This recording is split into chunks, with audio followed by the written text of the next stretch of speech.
अस्सलाम वालेकुम स्टूडेंट्स। आज का हमारा टॉपिक है Charles law of gas. 9th class का ये एक बड़ा ही इंपॉर्टेंट टॉपिक है पेपर पॉइंट ऑफ व्यू से। तो इसमें सबसे पहले हम लोग इसका इंट्रोडक्शन देखते हैं। J Charles study the relationship between volume and temperature keeping the pressure constant. और इसके अलावा इसका मुख्तसर सा तारुफ ये है कि ये इन्वेंटर था, साइंटिस्ट था, मैथमेटिशियन था, इवन के बलूनिस्ट भी था।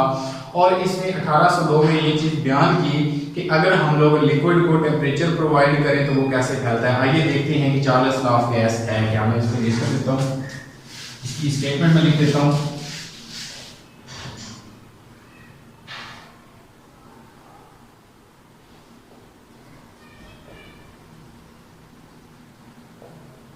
Statement volume of given mass of gas is directly proportional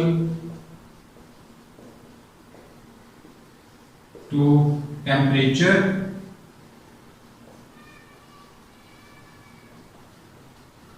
if pressure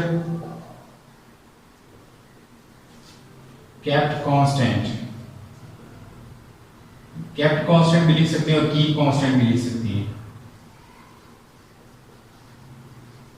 कि अगर हम लोग टेम्परेचर को प्रेशर को कांस्टेंट रखें तो टेम्परेचर और वॉल्यूम के दरमियान जो रिलेशन है वो डायरेक्ट का है। दैट मींस कि टेम्परेचर के बढ़ने के साथ वॉल्यूम के अंदर ऑटोमेटिकली इजाफा करेगा।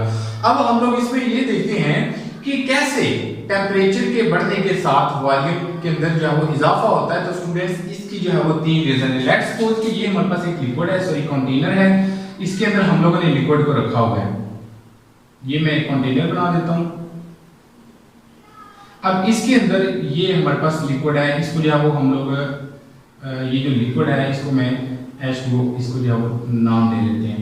अब इसको जब हम लोग नीचे से टेम्परेचर प्रोवाइड करेंगे तो इसका जो वॉल्यूम है वो क्या होने लगेगा, आहिस्ता आहिस्ता आहिस्ता आहिस्ता आहिस्ता आहिस्ता ज्यादा होना शुरू हो जाएगा। अगर हम लोग देखें कि इस किन वजूहात की वजह से ये वॉल्यूम जो है वो इंक्रीज हो रहा है, तो स्टूडेंट्स इसमें सबसे जो पहली रीजन है वो है इंटरमॉलिक्यूलर फोर्स। इसको मैं शॉर्ट फॉर्म में लिख देता हूं IMF, इंटरमॉलिक्यूलर फोर्स। उसके बाद जो दूसरी जो है वो मेन रीजन है जिसकी वजह से किसी भी लिक्विड के वॉल्यूम के अंदर इजाफा होता है वो है इसकी kinetic energy of molecules. Third है रैंडम मोशन,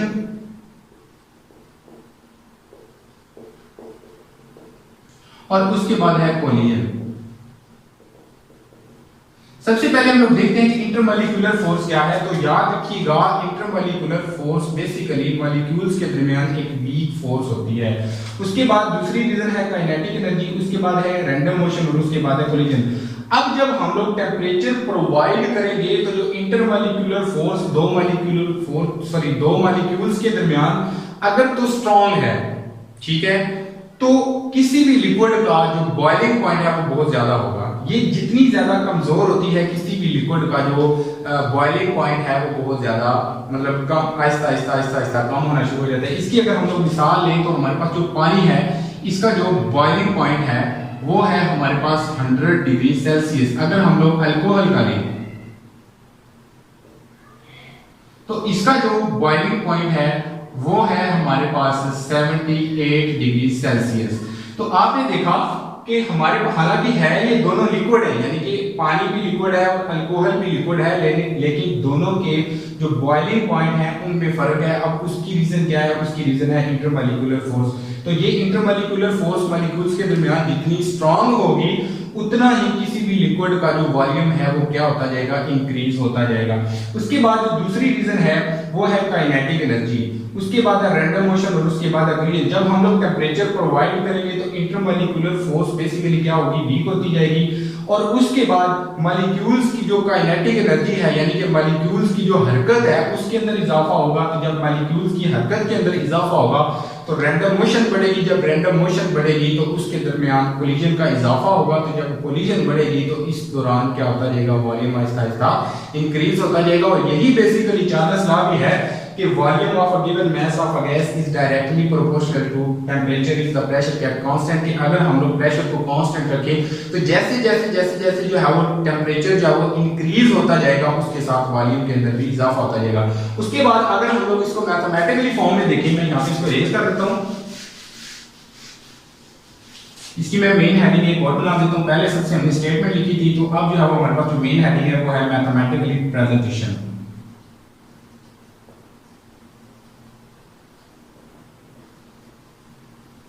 मैथमेटिकली रिप्रेजेंटेशन।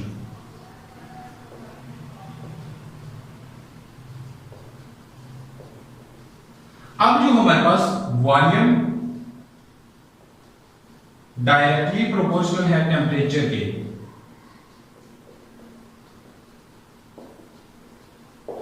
अब वॉल्यूम को V से ओवरवेट किया जाता है और टेम्परेचर को T से ओवरवेट किया जाता है, तो इनके हम लोग सैंपल्स के साथ इनको डिनोट कर लेंगे। तो हम लोग जानते हैं कि जब भी दो क्वांटिटीज के दरमियान हम लोग डायरेक्ट या इनवर्स का सैंपल खत्म करना होता है तो उसके लिए हम लोग कांस्टेंट यूज करते हैं। तो ये हमारे पास आ जाएगा V is equal to KT।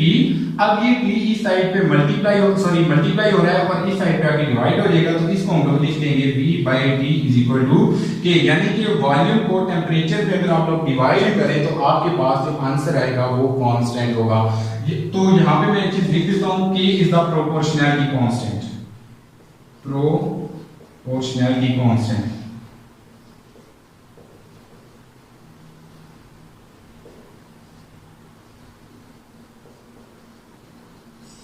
Proportionality constant. उसके बाद अगर हम लोग इसकी एक और फॉर्म देखें, यहां पे मैं वो भी लिख देता हूं, another form of Charles law.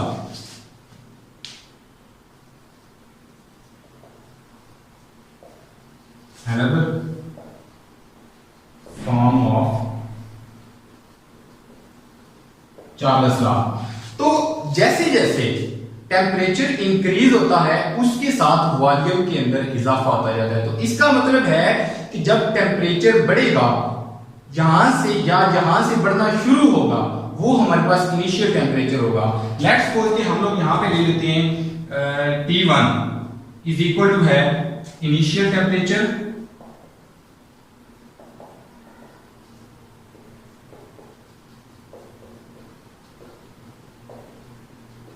और जो T1 के साथ जो हमारे पास वॉल्यूम होगा वो होगा V1, यानी कि इनिशियल वॉल्यूम।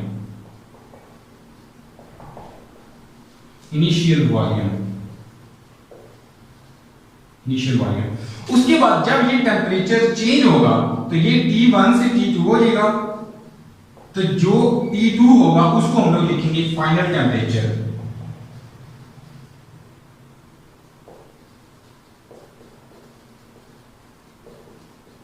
इसी तरह टेम्परेचर के बढ़ने से जो वॉल्यूम में चेंज होगा उसको हम लोग V2 लिखेंगे, जो हमारे पास एन पे आएगा, तो ये हमारे पास आएगा फाइनल वॉल्यूम।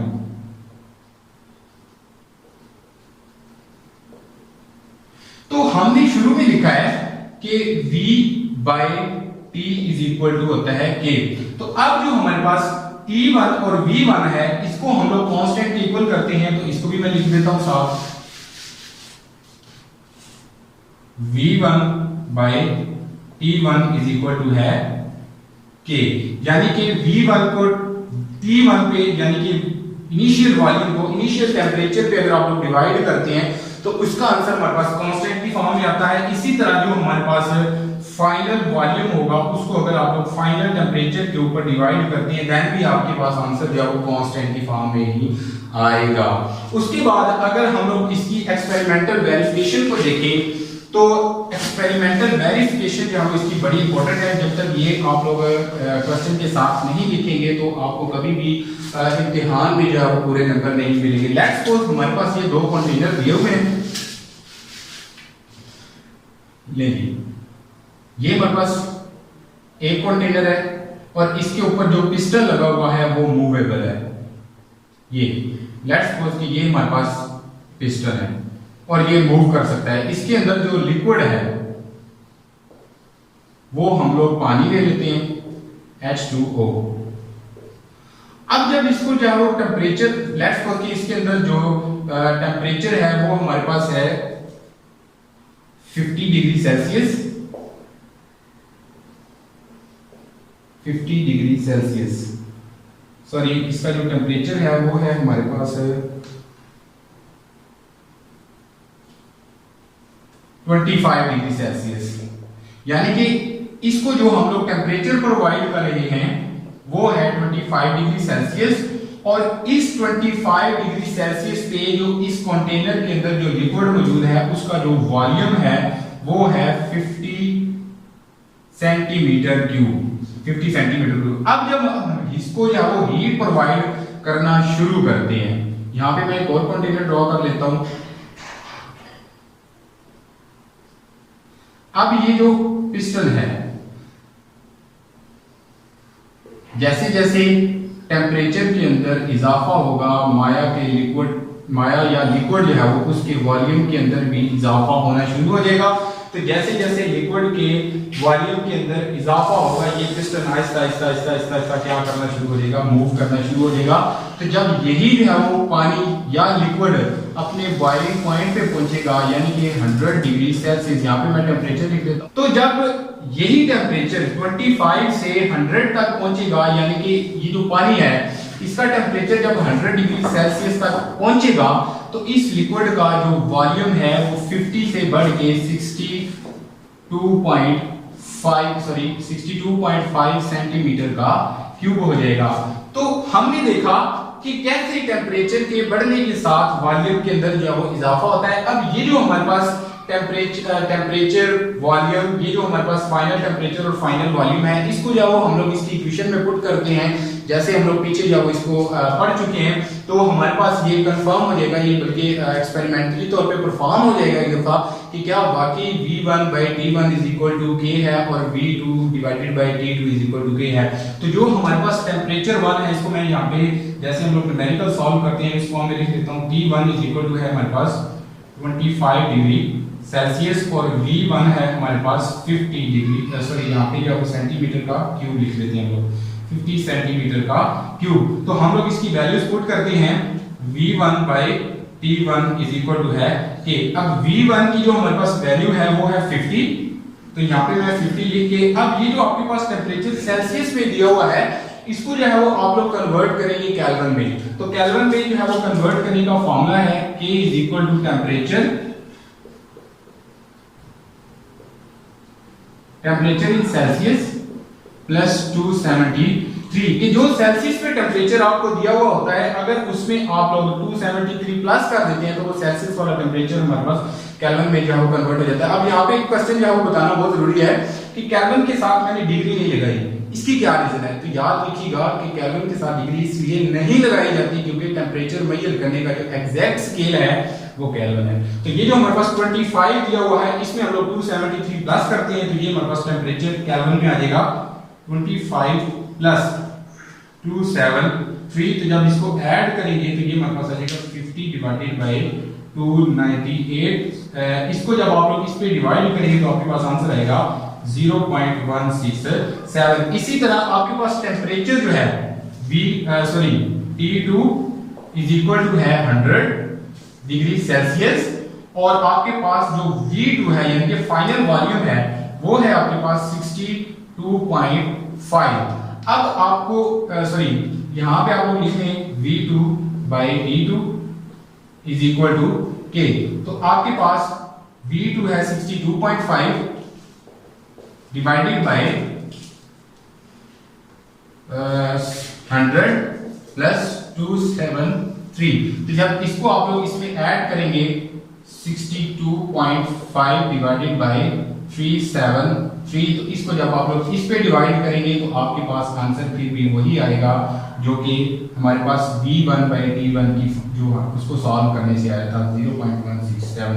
तो आपने देखा कि हमने इसको मैथमेटिकली तौर पे परफॉर्म किया है कि V1/T1 हो तभी इसका आंसर K की फॉर्म में वापस आएगा, कांस्टेंट की फॉर्म में आएगा, और V2 यानी कि अगर प्रेशर हमारे पास फाइनल हो या टेम्परेचर फाइनल हो तो उसको भी अगर हम लोग सॉल्व करते हैं तो हमारे पास जो है वो आंसर K की फॉर्म में आएगा।